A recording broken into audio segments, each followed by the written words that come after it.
Hello বন্ধুরা, top জ্ঞান চ্যানেলে আপনাদের স্বাগতম।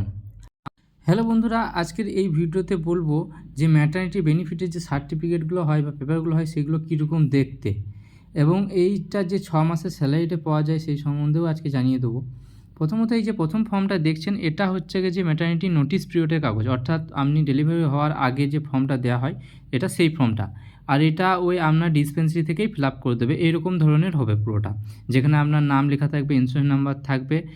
আর এটা হচ্ছে ম্যাটারনিটি বেনিফিট, অর্থাৎ আফটার ডেলিভারি, অর্থাৎ ডেলিভারি হওয়ার পর এই যে ডিসচার্জ সময়টা আপনার যে হসপিটাল থেকে পান সেইখান থেকে যে ফর্মটা ফিল আপ করে দেয়, সেই ফর্মটার উপর ডিসচার্জ ফর্মের উপর নির্ভর করেই আপনার ম্যাটারনিটি বেনিফিটটা ইস্যু হয়।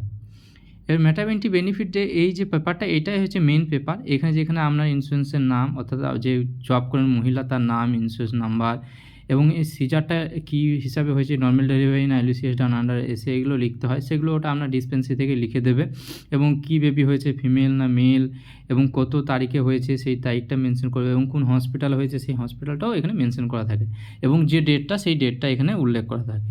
এই সমস্ত কিছুটাই এখানে উল্লেখ করা থাকে, এবং এই দুটো ফর্ম আপনাকে এখান থেকে কালেক্ট করতে হয় যে, এবং এরপর সেগুলো জমা দিতে হয়। এগুলো আপনি ডিসপেন্সারি থেকে দেবে, এবং এর ম্যাটারনিটি ফুল প্রসেসটা যে কী আছে সেটা আমি আরেকটা ভিডিও অলরেডি আপলোড করেছি, সেইখানে আপনারা গিয়ে দেখতে পারেন, ডেসক্রিপশনে দিয়ে দেবো। আমাদের এই ভিডিওটা ভালো লাগলে অবশ্যই একটা লাইক করে দেবেন, আর কোনো রকম অসুবিধা হলে অবশ্যই কমেন্ট বক্সে জানাতে ভুলবেন না, কমেন্ট করে আমাদের জানাবেন। আর আমাদের সাথে জুড়ে থাকার জন্য আমাদের চ্যানেলটাকে সাবস্ক্রাইব করে নেবেন এই ধরনের ভিডিও পাওয়ার জন্য, এবং আমাদের এই ভিডিওটা শেয়ার করে দেবেন যাদের কাছে এই কার্যকর বলে মনে হবে তাদের দিকে। ধন্যবাদ।